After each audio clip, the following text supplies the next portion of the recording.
All right. All right. So it's great to see you all. Today, we're excited to welcome Doug Fastuca to talk to us about entrepreneurship through acquisition.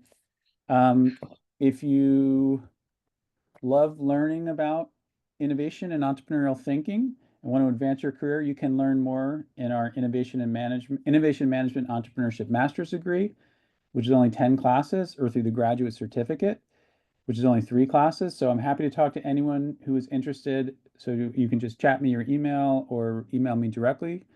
But before we bring on Doug, I also want to introduce Katie Malone from Technically. And we are excited that Technically is our media partner for the speaker series. So I want to give Katie a minute to introduce herself and Technically.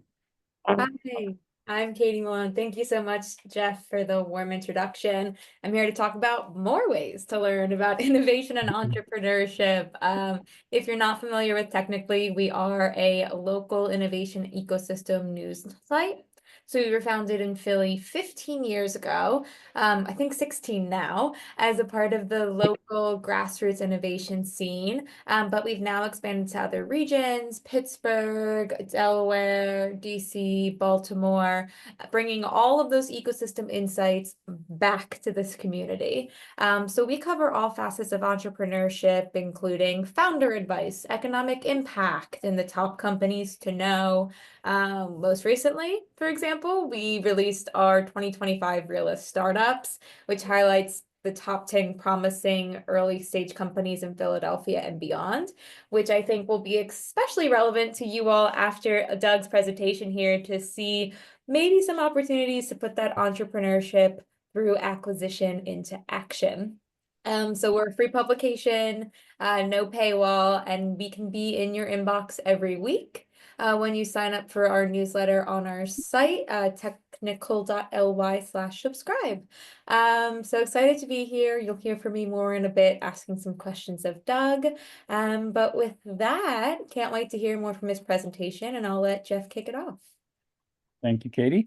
So I'm excited to have Doug here today. He has over 35 years of business experience, primarily focusing on the industrial, light manufacturing, engineering, and distribution sectors. He's served as a CEO for 4 companies. He's participated in 26 M&A transactions involving over $390 million of equity deployed. Private equity fund investor. He's owned 2 small businesses. He served on 10 boards, and he's currently on the board of an ETA-owned company. So he has been a guest lecturer at Temple before and Wharton's executive MBA program. He's participated in panels at Bucknell University, and he's authored a book called Credibility that details the preparation and sale process of privately owned lower middle market companies. He started his career in finance at GE Lighting and then at GE Capital as an internal auditor. Doug earned his bachelor's degree in economics from Bucknell and an MBA from Harvard Business School. So excited to have Doug here. Why don't you take it away? I will stop sharing my screen so you can do that. Okay. Can you see that, Jeff? Is it good? I can see it, yes. Okay, good. Well, thank you very much, Jeff, for the introduction. Appreciate the opportunity to be able to present here and be part of the IEI at Temple. And it's great that this speaker series is getting relaunched and kicked off again. So I'll get going with the presentation. This is called Entrepreneurship Through Acquisition. It's going to be split into 5 sections. I'll explain this idea, but as I'm going through the presentation, I'd just like you to picture yourself experiencing what this process is as we go through all the different aspects of it. And I really want some questions if you can, so please ask either during or after. That'd be great. So what is entrepreneurship? The classic definition is you start a new business, you get the risks, and you also get the vast majority of the rewards. You create a firm, and you're now an entrepreneur to realize that idea. It's a pretty narrow definition. But think of companies like Amazon, Facebook, Zoom, all the classic ones that you think, Bezos, Zuckerberg, and I'm not sure the Zoom guy was. But these guys had big ideas. They were trying to solve big problems or interesting problems or problems that the consumer didn't know they had yet. It's exciting. You get sweat equity, and think of Shark Tank. Or at Temple, it's the Be Your Own Boss Bowl. That's at I think in the spring semester. So that's the kind of the idea, the excitement of doing a startup. From a cold water perspective, there's about 5.5 new businesses that are started a year. Within the first year, about 10% of those fail. And within 5 years, about 50% fail. So for startups to work, you have to have many stars that need to be aligned in order to be successful, either financially or personally for you. Don't want to bum anyone out on that, but these are just the facts. Don't get me wrong, startups are great, absolutely needed for our economy and for people to pursue their dreams, but there is definitely a different path to take, and that's what I want to address right today. So ETA is a twist on entrepreneurship. So what is ETA? It's becoming an entrepreneur by purchasing an established cash flow generating business, which can be considered boring. So this is a company that's not been around for a couple of years, but maybe 10 years, 20 years, 50 years. So these are established companies with established reputations, where you will become the CEO after the purchase.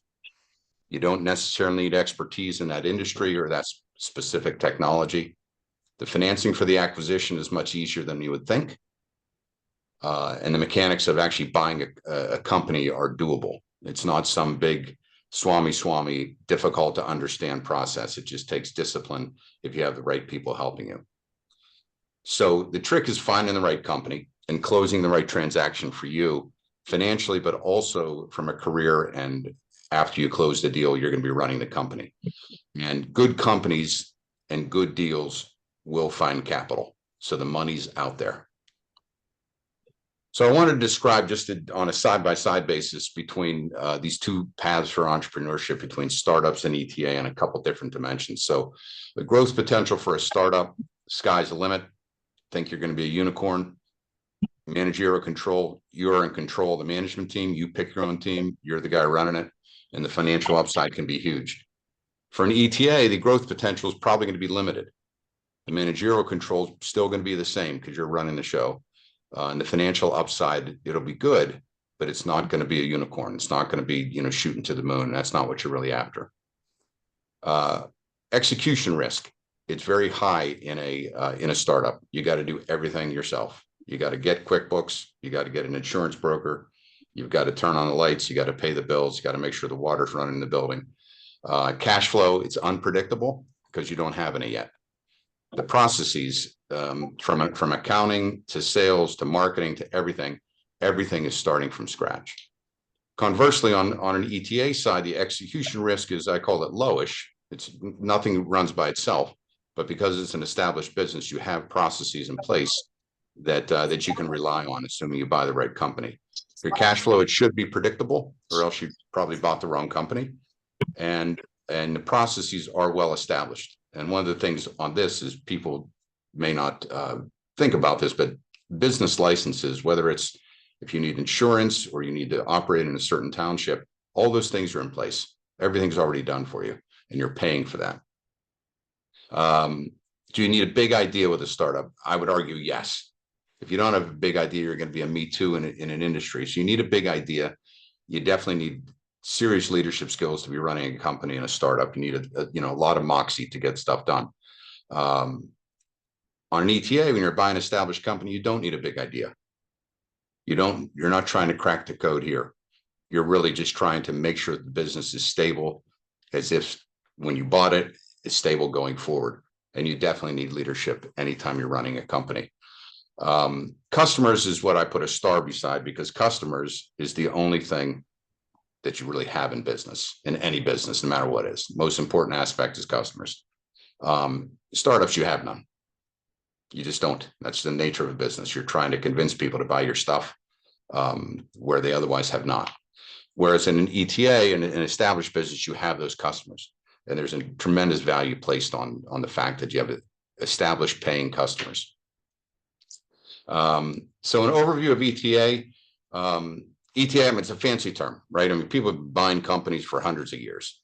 But putting a framework around something may help us think about it more methodically and put some structure around how one would go about doing this. So a couple different dimensions that you want to think about in a framework for looking at a company to buy is the location. Is this going to be a national business? You're going to look nationally, or are you going to look in region? Are you going to look in the Southeast, Midwest, in the New England area? Or is it going to be, 1 hour drive from your house? So that's a key consideration, is location and how you're going to conduct the search for the business that you want to buy. The time commitment. So it's the time commitment that you're going to make during the search process. Is this going to be part-time? I'm going to do it at night because I have a real job. I'm going to do it on the weekends, or I'm going to do it full-time. I'm not going to earn money through a job. I'm going to do this full-time. And then certainly after the transaction's done, are you going to be running the company full-time 7 days a week, or are you going to be doing it part-time? With the caveat that no business is run on their own. But you have to think about the time commitment as part of the framework as well. And then you look at the industry. What industry do you want to go after? Do you want to go after a specific industry because you have some level of expertise, or you have some angle that you believe is important to that you can find the right company and drive the right amount of value in a specific industry? Or you're going to cast a wide net against any industry, just as long as it has certain location and economic characteristics and managerial characteristics that are appealing to you. So that's another consideration. Probably the most important thing as you start going down the path of putting together your plan is how you're going to fund your search. So the industry, and I'll get into this in a couple more slides, the industry has kind of matured in the last 15 or 20 years. But there's broadly two ways you can go about funding your search. And when I just say the word search, I'm talking about searching for a company to buy. So you could have that funding done by yourself, meaning you're not earning any money, or you can actually pool together capital to have other people fund your search. So that fork in the road between you funding it versus other people funding it is a key component in how you start the process of going through the ETA. And going through all of these parameters is in and of itself an entrepreneurial endeavor, which can be part of the fun and the excitement about doing this. So the business buying process, two or three large buckets. It's a deal sourcing. The classic terms is deal sourcing. So you're finding companies. And then you're screening on the companies that you actually have got into your inbox or you visited. And then you're executing the transaction, actually negotiating the deal, funding the deal, closing the deal, and then after that is running the company. But this is just in the business buying process. So this is two buckets, is finding and grinding. So if anyone's ever been in sales, you're always out there hunting for opportunities. You got to process those opportunities and you got to close the deal. It's the same thing. So from the first part of sourcing is finding the companies. After you've determined the location and the industry, and you have put together some kind of materials, whether it's a website, explaining the criteria you're after, your background of why you want to be in this, why you want to buy and run a company. And you have outreach materials, whether it's emails or flyers or some kind of video. Once you have that in place, it's time to start hunting. So one of the places that the traditional places and the fertile ground to look for initially is through a community of business brokers. And just if people aren't familiar with that term, business brokers are really just like real estate brokers, but they're selling businesses. So there's about 6,000 of these brokers in the country, and they're out there every day looking for companies to engage with the seller and finding buyers. So there's a ton of business brokers available to show you opportunities. The next category are the advisors and the kind of the consiglieres to the business owners, which are typically lawyers and accountants. They usually have the ear of the owner, and they have a pretty good idea of when this person is wanting to sell and some of the motivations, and they can be a good source of deal flow for you. In addition, you can go to smaller iBanks or private equity funds. Now, private equity funds you may, consider as being a competitor for deal flow, but private equity funds will typically be looking for larger deals than what you're going to be looking for, and you can get the deals that they reject. And it's always good to build a network of private equity investors and fund managers from a source of deal flow, but also potentially down the road to sell your company to them. Friends and family obvious. You should be talking to those people, let them know what you're doing. And then the last one is direct to companies, which is probably the most inefficient way, but can be quite fruitful. But with that, you have to have a very targeted approach. Just say you're focusing on one specific industry, like pet care or an insurance brokerage business. You can buy lists of those companies and do a direct outreach to them, whether it's through phone banking or mail or email or any other kind of campaign. So that's going to be your initial screen. So what you want to do initially is to let everyone and your brother know what you're doing, because you never know where your deal is going to come from. It can come from your next door neighbor, it can come from someone you meet in a restaurant, it can come from these more professional or standard sources. But generating deal flow is not going to be the problem or the biggest problem that you got. You're going to get a ton of deals. The key is to manage that deal flow efficiently, because the only thing you really don't have is time. Time is the most rare commodity when you're trying to search for a company, particularly if you're funding it yourself. So the next stage in the business buying process on the kind of the grinding side is the screening. So two broad screens. First is a location. So these are deals that are going to be coming to you through a pipeline on email, pretty much broadly. It's a location you're looking at, the size of the company, does it fit the criteria, which we'll get to that a little bit later, from a revenue and a cash flow and your ability to fund the deal. Does it have the profit strength that you want? Is it B2B or B2C? And is it a fit for you? Can you see yourself sitting in that chair for X number of years running a company like this, and it's something that gets you excited? It doesn't have to be the industry that you love, but it has to be something that you can really gravitate towards, that you can feel comfortable explaining to customers, to vendors, and other people in your network. So once you have these criteria done, you're going to talk to the seller, or you're going to talk to the broker that's representing the seller to have a discussion to learn more about the business. You'll typically get a 1 or 2 page teaser, or you'll get a confidential information memorandum where you have to sign a confidentiality document. But you're not going to have a ton of conversations until you do these screens. The next screen is you're going to have as ideas. What is the price, the indicative price that one can get for this? It's going to be 4 times the cash flow is roughly the number you should be shooting for in this second screen. How dependent on the business, after you have a discussion with the seller or the broker, is this business on the seller? Does that person, that man or woman, have all the customer relationship? Does he know exactly how the product is made or the service is delivered, and it's not spread out? If he leaves day one, is the business going to collapse? So you're going to have to make those assessments during the second screen. And then, is there an opportunity for seller financing, for the seller to help you buy the company, where he would take back a personal note that you would pay off over time? Those are 3 broad categories within the second screen. And this is where you would submit a bid. So on the left-hand side, in your first screen, you need to do this very efficiently. Many factors other than what I put on here could be considered, but you need to build a huge volume of opportunities where you're building your deal muscle to get an idea of how to quickly screen deals. You're not looking to do a ton of analysis. You got to politely decline and move on, and be fast and be efficient. You're probably going to look at dozens or hundreds of companies.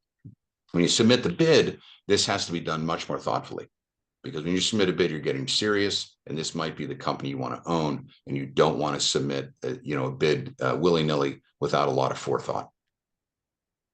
So that's the finding the companies, the screening the companies, and then the execution. So of course, the execution of a deal. This is you could take obviously a whole class on this, whole semester, but I'll try to hit the highlights here. 3 buckets: due diligence, negotiation, and then the advisors that you would need, or the buckets of advisors you would need as you're analyzing a company and actually doing a transaction.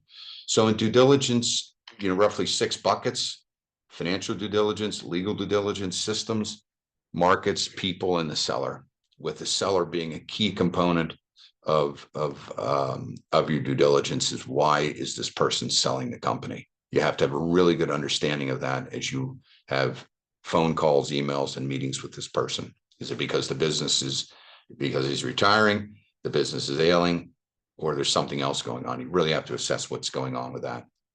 But there's, lots of things can be taught on due diligence that, I'm not going to go through in this discussion today. The area of negotiation and documentation, you'll be submitting in what's called an IOI, or an indication of interest, which is essentially going to be a one-pager on price and how you're going to fund the transaction. Non-binding, it's just a way for the selling advisor to screen the credibility of a potential buyer. Once you pass that screen, you'll be submitting a letter of intent, which again is another non-binding letter of intent, but it's more serious, and it has certain clauses in it that you're going to be bound by, things like exclusivity and confidentiality. And then you'll get into the serious documentation once you're in due diligence with the purchase agreement, whether it's an asset or stock transaction, and what will be the role of the seller after the deal, whether he's going to be an advisor, a landlord, a consultant, or an employee. And then you'll have a whole bevy of advisors that you'll need to rely on. You're going to have a lawyer, and I always advise you should have a lawyer that's done little deals, hopefully that but these are, these aren't big time, big shot lawyers. These are very experienced lawyers, but experienced in the little deal world. An accountant, someone that would be doing a quality of earnings, which is a term used to analyze the credibility of your historical financials. An insurance broker, an asset appraiser, and a benefits broker are the three people that or three advisors that you will probably tap on during due diligence. So you should outsource to verify and fill the gaps in expertise that you do not have, for sure, because you're not a lawyer. You're probably not an accountant, certified accountant. You're not an IT person. But ultimately, you need to know most of the details yourself, because you're the person to be signing on the dotted line, and you're going to be responsible for running the company and all these employees post-close, and you'll need to answer to your investors afterwards. So you have to do the work yourself as well. So the ETA vehicle is typically called a search fund. So here I'll just pause. At the beginning, I talked about how you're going to fund your search. And there's two broad ways to do it. One is to self-fund, which is just like it sounds, where you're funding it yourself for the next X number of months or years, and you're looking either part-time or full-time for an opportunity, or you're actually getting a pool of investors where you're they're investing in your search. They're taking the risk, the Series A round, so to speak, on your search. And that's what I'm going to detail here. And that's kind of how the industry has evolved into a search fund model for the ETA entrepreneur. So typically, an MBA, it's typically an MBA somewhere between 29 and 35, will raise somewhere between 200 and 500 grand to search for one company to buy. And a lot of this information that I'll show you in this slide comes from the Stanford Graduate School of Business. And they publish a lot of information on the ETA market. So the process for this is 2 to 6 months, you're raising capital. Okay, you're raising this, I'll call it $500,000 from high net worth individuals, family offices. There are certain small funds dedicated to the ETA world. Professors may invest. And typically you're going to be looking for roughly 10 investors to fund your search, somewhere between 20 and 50 grand a piece. The next phase is the search phase, where you're going to acquire a company, and that'll take somewhere between 12 and 24 months.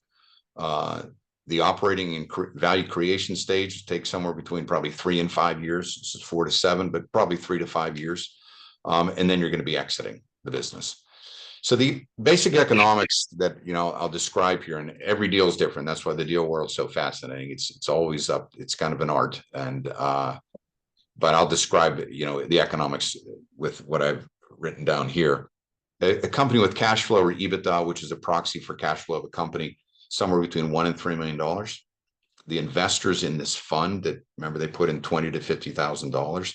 They'll get a step up, meaning free equity in the acquired company when the actual transaction is done. They'll have an option, but not an obligation to invest in the acquisition. So this isn't committed money. Once you actually have a letter of intent and you're ready to go exclusive with a buyer, with a seller, with a seller, you're going to have to pass the hat to your investors and explain to them what the deal is and give them all the deal documents, and they have the option, not the obligation, to invest. You will typically get somewhere between 20 and 25% of sweat equity, meaning free equity, for the work that you've done to find this company and hopefully to run it successfully. And the target IRR for an investor is north of 30% per year. Just a little bit more on this market. So the business schools that have been involved, there's several business schools involved. I've listed the ones that have kind of historically been the players in the last 15 years or so. Mostly, I mean, the notable ones are Harvard, Stanford, and Wharton. The first search fund was done in 1984 at HBS, and HBS has been teaching a class on search funds, or I'm sorry, ETA, for about 15 years. About 680 funds have launched with these kind of basic economics. And right now there are about 300 active search funds. So as this industry evolves, there's a strong and growing and quite a cooperative ecosystem of searchers, professors, investors, repeat investors, searchers that have sold that want to reinvest, and advisors that support this community, which is something that, you know, one who wants to pursue this can tap into.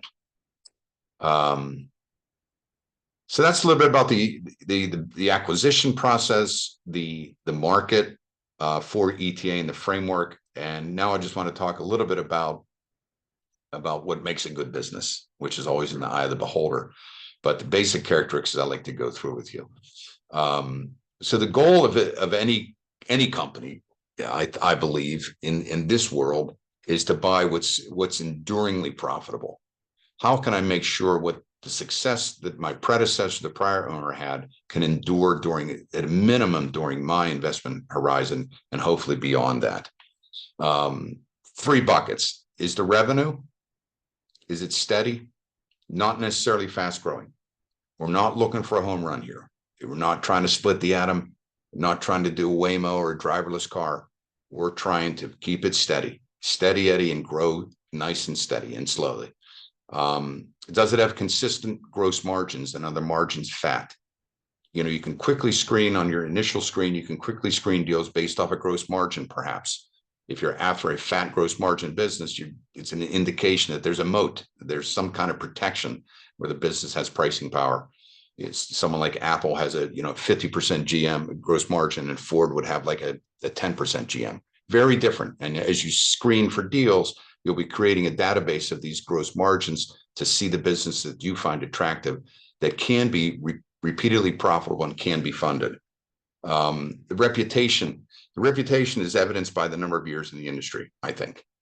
If they have repeat customers and they've been in business for 30 years, you got a good reputation. Does it have an advantage, whether it's product, delivery, or geography?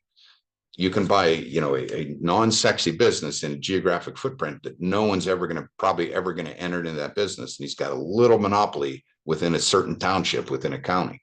So look for those kinds of competitive advantages. This isn't necessarily the Michael Porter 5 forces of competitive analysis, but you really have to hone in on what makes this company special, and not special from an IP point of view, but what makes it enduringly profitable and a consistent business.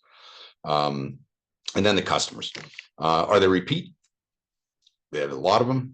Is it diverse and long-standing? All of that customer analysis, going back whatever period of time you can go back, but a minimum of 3 years, to see how do the customer always keep coming back? Not necessarily recurring revenue. Everyone wants a recurring revenue business, but there aren't that many. Are they repeat customers?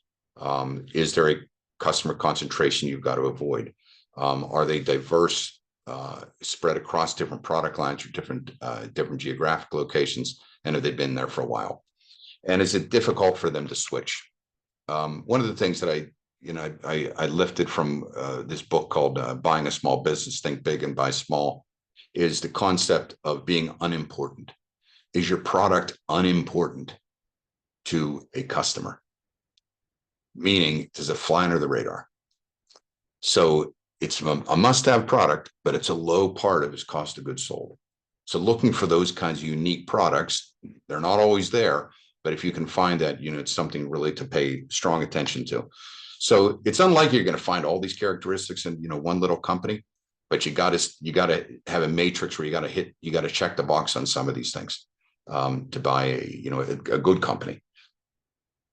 Okay, so financing. So financing the acquisition, again, it can be a very long process to discuss, but I'll just use it one level of how to finance it through an illustration is using the company size, and I'll use EBITDA again, which is a proxy for cash flow. So less than 500,000 is too small, probably too risky. Greater than 3 million is too competitive. Too many private equity guys fighting over those deals. And somewhere in between $1 and $3 million is probably a sweet spot that one should be looking for. Price and transaction size, it's going to be a multiple of the EBITDA or the cash flow, somewhere between 3 and 4 times, which will get you a deal size of somewhere between $3 and $12 million. And keep in mind, price is the only thing that you really can control, because you can always walk from a deal. Once you're locked in on a price, there's no going back. Not to say you shouldn't be aggressive, but that's the only thing you control prior to the deal. Something very different than I probably should have put in the other slide between a startup and an ETA acquisition is debt. Debt is an absolute requirement. So you got to get comfortable with the fact that you're going to have debt, because you got to get the acceptable return to the equity investors, which requires a certain amount of leverage. So it's going to range somewhere between 50 and 75% of a deal. In this example, somewhere about $1.5 to $9 million of debt. So you have to feel comfortable. If you don't have the stomach for debt, this is definitely not going to be the area that you should be playing in. And it's very, very different than a traditional startup, where it's always going to be equity until you get to a certain point and you can start to borrow a little bit of money.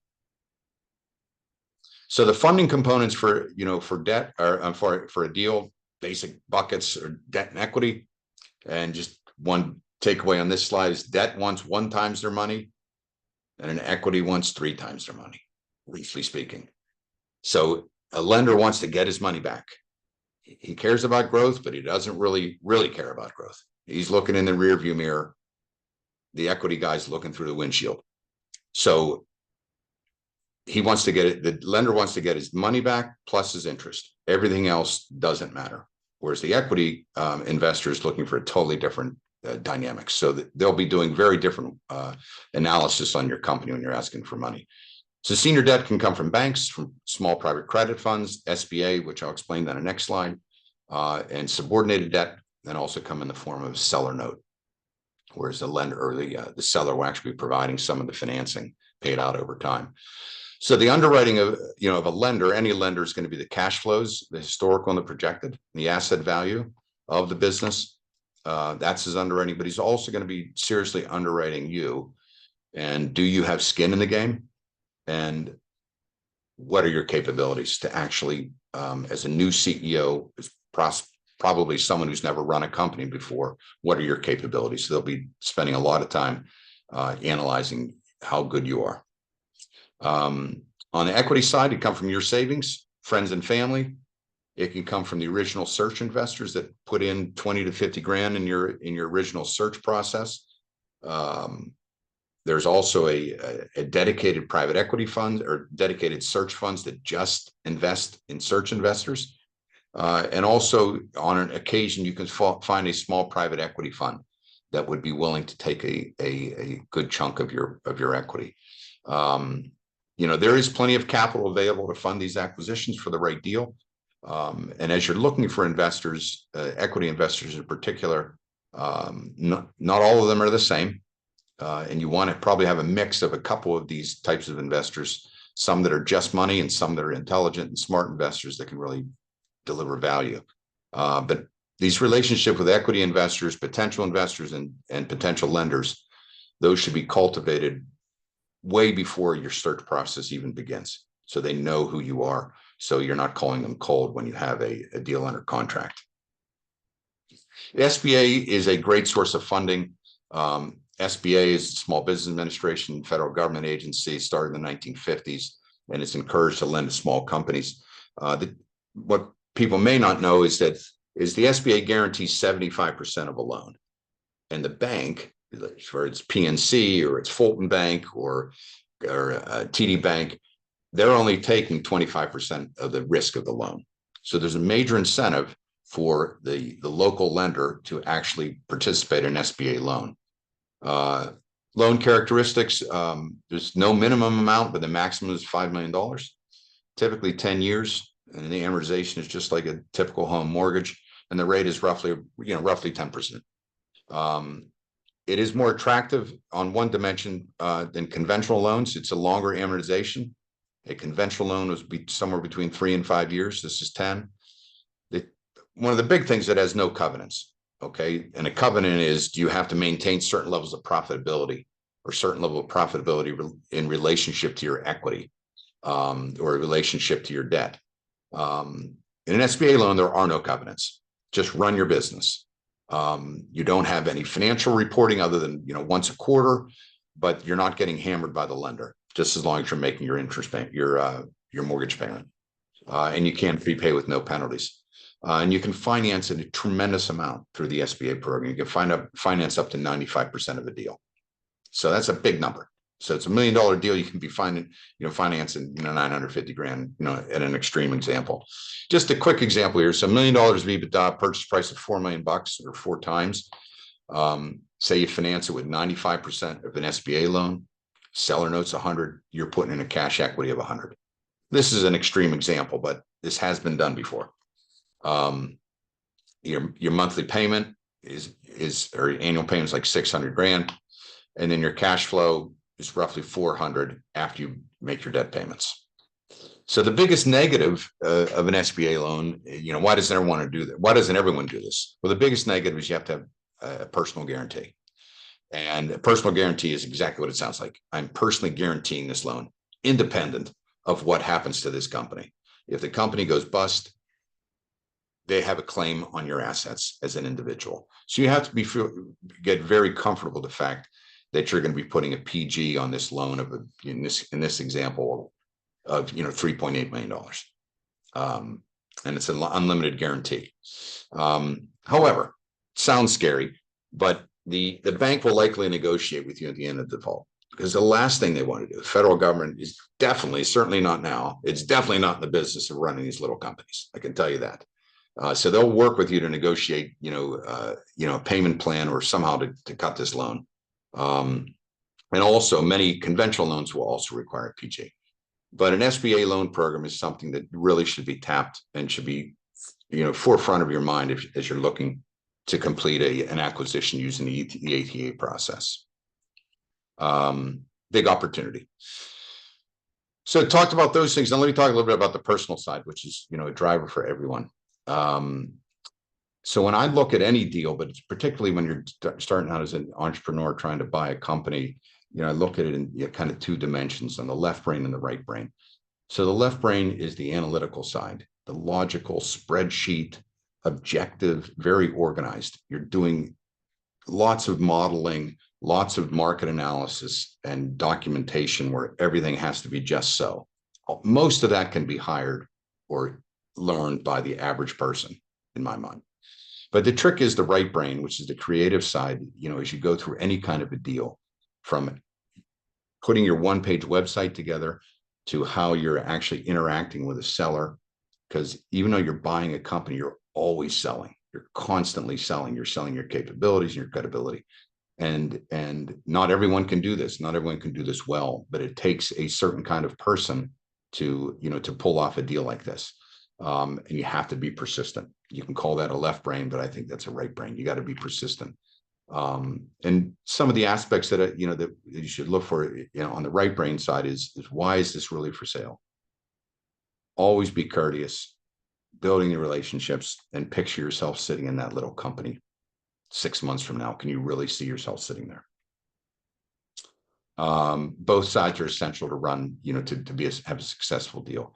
Further personal considerations are financial, career, control, and psychological. So financial is, if I buy this company, what am I giving up? What is the opportunity cost versus a W-2 or a 1099? If I write $100,000, $200,000 check, what's that ROI versus everything else? S&P, Google, NVIDIA, whatever. Is this a way for me to build wealth? Career. I want to be a CEO. That's why I would want to do this. That's one dimension. Startups may be too risky for my appetite, and the corporate world just may not be for me. On a control side, this gives you the opportunity to control your own destiny. You control your time. You don't have a boss, even though if you have investors, you technically have a boss for sure. You can hire your team, and you are in control of the business. You can work your tail off on sales every day, or you can get mired in, in the factory if you want. So you control the time, you control the direction of the business. And then psychologically is, am I doing this for power? Is it passion? I just like this business. Do I like employing people? Do I like testing myself? Is it something that's curious, where it's just, forever learning about something, and you just want to bet on your top, or bet on you. And then lastly is just one thing is it's kind of lonely at the top in these little companies, because many times you don't have peers that you can hang out with. So it's another psychological dimension. So those are my slides, Jeff and Katie, and be happy to take any questions. Thank you so much, Doug. That was really informative, very detailed. Really, really appreciate all that you went through. One thing I'm kind of curious about was, you talked about the whole process of acquiring, and then the goal to sell it in 3 to 5 or 5 to 7 years, right? As a typical process. What is then the strategy to kind of grow it to the point where you can sell it in that time frame? What are the things that you might do once you? Yeah. So this did not deal with the post-deal Right. plan at all. Okay, that's a whole different life. But you may want to hold this for life.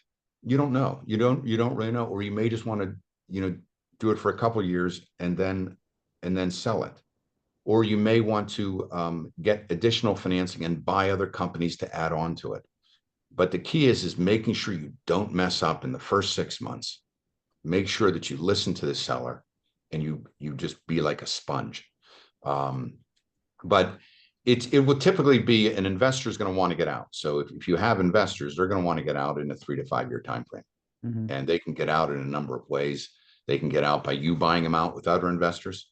You could do a recap where you can actually go borrow more money and take out the equity investors, or you could sell it to a private equity fund, or sell it to a strategic buyer, somewhere in that 3 to 5 year time frame.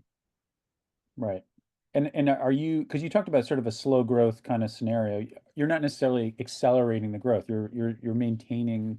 If you can, with the basic math on these deals, if you can buy a company under 4 times and it's steady Eddie, you're going to get your 30% IRR just through financial leverage, just through leverage, by growing it at 5-10% a year. So you don't have to put the accelerator down on growth, because growth is a suck of cash, and you don't have that when you have debt.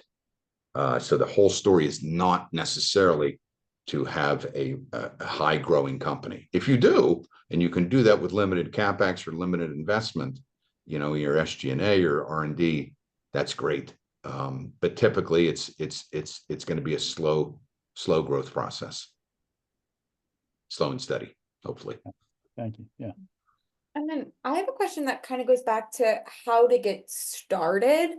So you mentioned earlier ways to go about funding include doing it yourself, finding external investors. I thought it was really helpful that you said typically these people might have an MBA candidates in this, building those connections. What if I don't? What if I don't have the funding to do this personally? What if I haven't built my connections yet? Where do you recommend someone like that will get started on this path to ETA? Well, I think you have to want to do this, and you have to be explicit about why you want to do it. And it kind of goes into this last slide. Okay. Yeah. It's not just, no one's going to just bet on something because you're passionate about stuff. You got to have a pretty compelling argument of why you want to actually run something and deliver a return. But I think you have to be very explicit of why you are a bona fide person to back. And I think you need a cadre of advisors behind you, whether it's professors or former bosses or whomever, people that can vouch for you, that can give you a one-pager and say, this person is an outstanding person. I would back this person. So I think it's putting those advisors together, but it's also reaching out to different people in the search community, which I said, I'm finding it more, it's quite cooperative. So you can guide. There's actually a search fund boot camp that you can go to for things like this, where you take a class, hopefully at Temple, on something like this. But you don't necessarily need, money. Okay, you need some money, but you need to have access to money, and it's building your network to raise money, but also building your network to find a deal. So it's constant, learning and being curious about what others have done. There's tons of material on the internet about this stuff. Lots of, you can meet with investment bankers, meet with business brokers. There's lots of materials just to become self-educated on this. And talking to, once you don't want to talk to brokers just to say, tell me about your business. You got to be prepared, because you're going to lose credibility, for a potential source of deals in the future. So you want to be prepared. But people typically are more kind with their time than not, I found. Doug, what are some of the maybe most common mistakes? So, if you're starting out the first time, like searchers, I don't even know if that's the term, like might make. Yeah. The first time searchers might make. Yeah. Well, what are some of the common mistakes, or like, what do you think is the Yeah, I think lots of ways that you could, lots of ways to answer that question. But okay. if you do not have, one of the things of looking for a national search has its limitations, because you have to fly to those places probably. Conversely, if you have a local search, you're limiting the number of pools of investors. So you have to be, or number of pools of opportunities. So I think picking whether you're going national or regional right away can be a pitfall if you don't have a clue on what you're doing. Okay. And I think part of the thing is focusing much more time in your energy and your brain power and your guts on the left brain side, analysis like crazy in spreadsheets, whereas the right brain side of really selling and being out there in the market and talking and telling your story should be much more emphasized than I think is typically done when you're looking for a company. Because you're, like I said before, when you're buying a company, you're constantly selling, and you're constantly being judged whether you're a credible person. And you can't just say, I want to buy a company for 4 times. You got to have a different MO, than the competition. So I think it's a combination of the location and how you comport yourself and where you spend your time creatively versus doing analytical work is probably the biggest mistake I would see. I just want to call attention. We have a question in the chat from Lewis. Lewis, feel free to go off mute if you have anything to add. But what's in the chat there is, should I set up an LLC to recruit investors to help me buy a company? Yes. Next question. Yes. Period.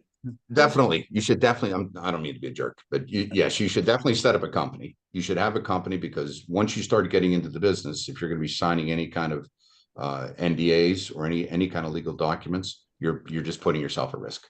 And an LLC shields you from, potentially piercing back to your personal property. So it's very inexpensive, can be done, but you should definitely do that right away. And how you're structuring that with, investors, an LLC, and whether you actually have a separate company where the money goes into, it's a different thing. But a lawyer can answer those questions, very, very simply. But the answer is, you should definitely, once you set up your LLC, you have to set up an LLC. There's just no question about it. You should definitely do that. I recommend an LLC. There's maybe reasons to do an Inc., but LLC is probably the preferred route to go. Gotcha. And also, we just want to let everyone know who's here that you're welcome to ask questions. You can type them in the chat or come off mute as well if you have questions that you'd like to ask. I think there's also the raise hand function, if that's helpful. Yeah. while those come pouring in, I do want to ask you a follow-up question, Doug, on what Jeff asked, which is you mentioned the limitations of national search versus regional search. Could you just briefly touch on then what are the pros of either of those? You mentioned the con having to fly out, but why would an investor choose one over the other? If you could revisit that, and then we'll jump to some of these hands. Yeah, on a national search, just by that word national, you're willing to relocate from your home base once you do the deal. Okay, because you're going to have to run this little factory or this little service business or this little retail outlet. So you're just by that fact that it's national, you're going to see a jillion more deals. You're going to see a lot more opportunities. Okay, but can you really vet those things in Wyoming? Is one thing. You're going to see a lot more deals. But if you said, I'm only going to focus on the 3 counties around Philadelphia, you're limiting your pool of opportunities, because I'm not willing to drive more than 30 minutes to this job. So those are the biggest things is pool of opportunities, versus the cost of actually vetting these opportunities. And it's rare that people are going to do a national search, but people do it. I mean, guys, people, women and men right out of business school said they don't care where they're going to live. I'm going to look for the best possible company, no matter where it is. All right, Carl, I see you got your hand up here.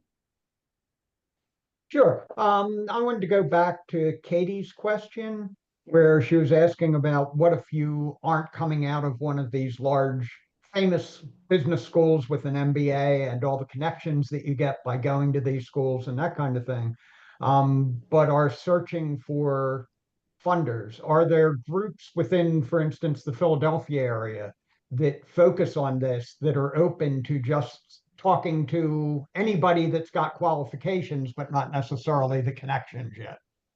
Well, there's not necessarily, from what I know, there's not a formal, like a Philadelphia search fund investor group. Okay. But there's a lot of angel groups around here. And there's other ETA people that you're, 1 degree of separation away from an investor, that people that have actually done this. But there are those kinds of groups that you can tap into. I mean, investors, I know angel groups don't just do startups. So they're looking, to deploy their capital. Some are going to want just tech investors or tech type companies. But that's one area of focus, or to concentrate on. Okay, thanks. Yep. Now, why is it so important to go to the physical place, right? Because a lot of the things are happening like over Zoom, right? Even obviously this talk. So I can imagine why there might be reasons, but I'm curious from your personal, experience. What are the reasons why, if you're doing a national search, you really need to go there, and what have you learned?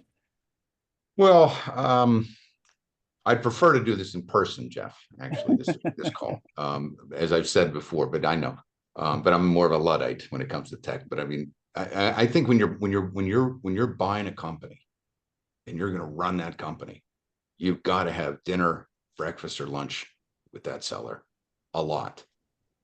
In my experience in doing deals, not necessarily small deals, but any size company, you really have to get to know the person, and it's important to spend physical time there, and you'll get a sense when you're walking through a plant that you cannot get on a Zoom call, of how the guy's received by his employees, what the parking lot looks like, how clean it is, how it's lighted. There's lots of different things you cannot pick up on the internet, obviously.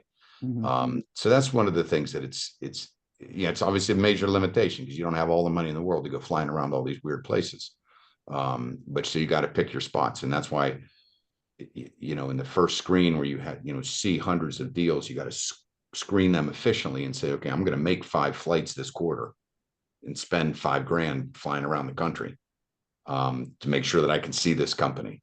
So you got to be real efficient on that. But I think Zoom these things are great. You wouldn't be able to do this. You wouldn't even be able to have a national search 15 years ago, probably. You know, Right, you right. wouldn't, it just wasn't practical.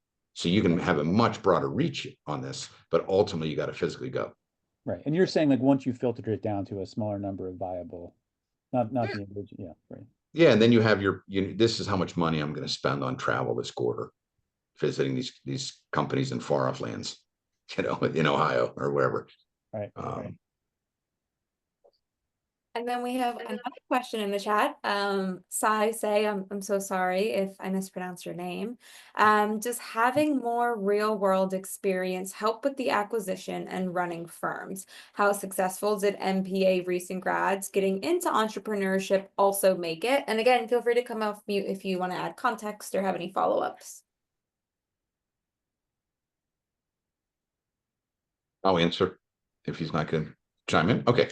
I mean, I think it's really important to have real world experience, you know, coming right out of college, you know, at, 20 years old, 22 or something like that would probably be tough unless you had, unless you really worked in your parents' business or something like that. You just don't have the kind of gray hairish, so to speak, behind you. So I think it's important to have that, 5 or 6 years of real world experience in whatever profession and dealing with people. You can do it. You can do it. It's a matter of working your tail off and being open to rely on your advisors. If you have a board or an advisory board or mentors, it's doable. Just knowing what you don't know and admitting what you don't know and asking for that advice can go a long way. But I think you have to have some minimal level of experience, I think, and it doesn't have to be in this industry. It doesn't have to be in deals or finance or anything like that. I think sales helps a lot. I'm kind of biased to that, but if you have sales experience, it's, that's a big thing for running a little company. Did that answer it? Whoever that was? I said thanks. Yeah. Okay.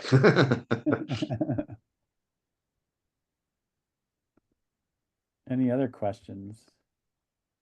Just once again, feel free to raise your hand and or type questions in the chat. It's fun. Well, again, we see what else pours in. We talked about the importance of being there in person, and it reminds me of also when you're acquiring a new business and you're managing that, it comes with a whole new onslaught of employees and people.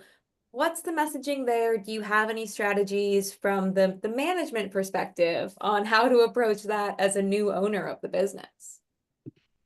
Yeah, I mean, I think it's the first thing, because I'm on the board of this company right now with a new CEO who's 30-ish or something like that.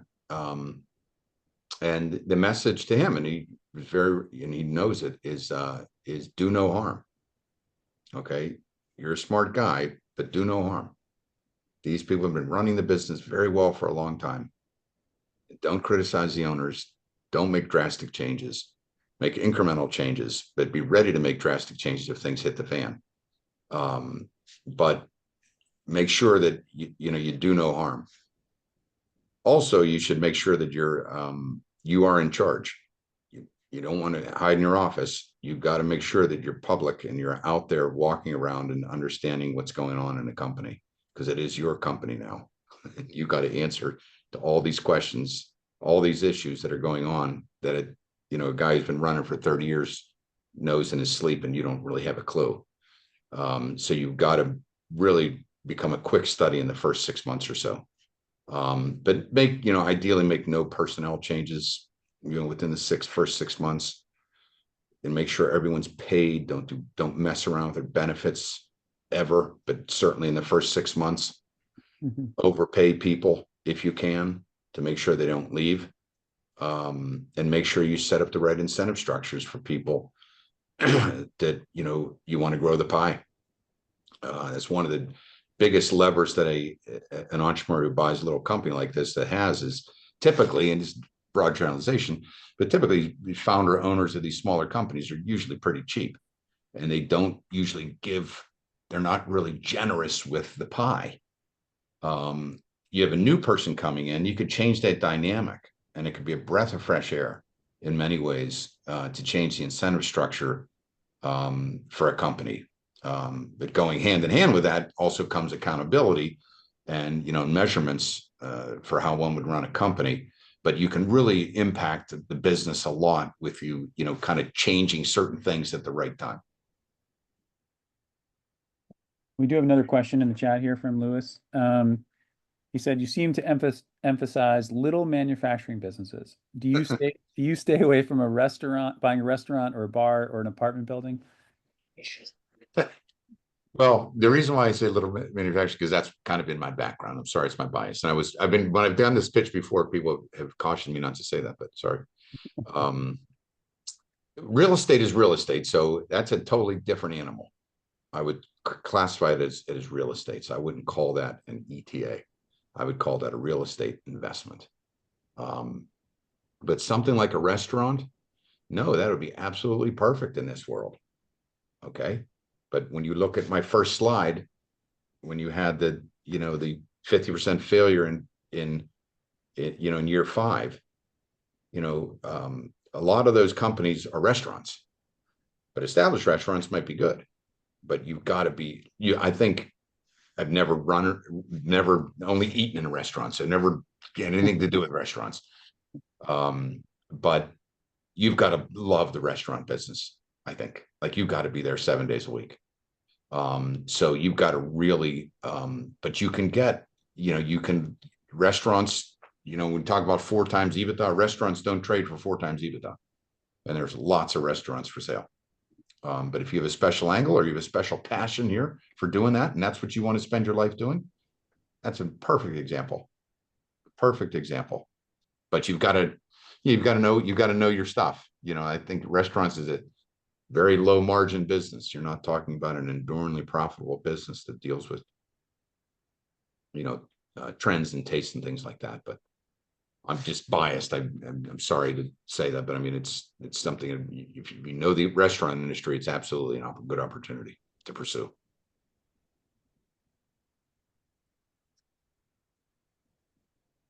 So one of the things, Glenn, did you have a question? Yeah, if you don't mind, Jeff. Yeah. Doug, you talked about setting up an LLC when you're going through the acquisition process, but a lot of small companies like you're talking about as target acquisitions have been LLCs for many years, and the founders or the owners have used them as personal piggy banks. Yeah. Which number one messes up the operating numbers. How do you dig into that when you're looking at a whole lot of givebacks to owners and all of that as part of the analysis process? Yeah. So I think there's different things between a cash flow, EBITDA, and seller discretionary cash flow, which is really what one's going to be basing their investment decision on. And for those who don't know what like a seller discretionary cash flow is the cash flow, meaning the cash in minus the cash out is the cash flow. And then you add back certain things that will not be there when you are running it on day 2, like your spouse's car or your boat or your gym membership. Okay, so you add those back. So the way that one does that is by actually either you have a firm who does it, that's called a quality of earnings, where they'll go through all of the add backs to see which one are bona fide and which ones are not. But a firm can do that, but I would argue that even if you're not a financial person, you should do that yourself, and you can do that yourself. So in a deal that I did, 10 years ago, was a little body shop, an auto body shop, and I'm not a car guy, but it was a great deal. And anyway, it's a long story, but I looked at 36 months worth of bank statements. Okay, everything. I just looked at everything. Okay, and it wasn't on, it wasn't online or anything like that. But you just see where the money's going in, money going out, money going in, money going out, and you can do the basic crayon math yourself. It doesn't need to be big spreadsheets, but I think you should do it. And if it gets way too complicated, you got to bring in a big gun like an accounting firm to do that. But you're going to be spending 20 grand to do that. So you're going to have limited budget to do that. But if you do a firm, you've got to understand every number yourself. You're just relying on them to, to organize the information. Did that answer it, Glenn? Yeah, the follow-on is, for the operating company going forward, do you care whether it's an LLC or a C Corp? And have you seen differences in the attractiveness to bring in outside investment based on structure? Not really, not the corporate structure necessarily. I don't think it's, you're kind of indifferent what you're buying. Okay. And to the extent there's some kind of tax liability based off of the structure, it's going to be negotiated in the price. Thank you. Sure. What's the, you talked about like sort of understanding the motivation for selling. Do you have sort of a framework or of sort of evaluating that motivation in a different way, or how that affects whether or not you're interested in acquiring that company? Yeah, well, I think the first thing you want, the easiest thing to look at is someone's age. Okay, if this person is in his 40s and has been running it for 10 years, and a guy who's 70 and been running for 50 years, you have more, you have a better feel for why the older gentleman would want to sell. It's logical. Mm-hmm. So first, is the age. Are they selling? And how desperate do they need to get out of this business? Are they desperate because of a financial situation, or are they not desperate at all? Or are they desperate because they don't see any upside on the horizon, or the business, on the worst case scenario, might be tanking, or they see bad things, clouds on the horizon. Mm-hmm. And you're going to have to assess that on a really a case by case basis. But the motivations of the seller, the more, and that's why if you can't do that on Zoom, you have to see the guy. You have to sit and have dinner with this person and really have it to understand why you're really selling, without asking him, why are you really selling? Mm-hmm. Or he might, and not to be cynical, but he just, look, I'm done. I don't have any children to give it to. I'm done. Mm-hmm. And that's could be a 10-minute conversation. You got to take the guy's word at face value. Carl, so you got your hand up? Yeah, sorry for the slowness on the follow-up, but I wanted to follow up on Glenn now, two conversations ago. And you talked about the quality of earnings analysis and going through the bank statements and things like that.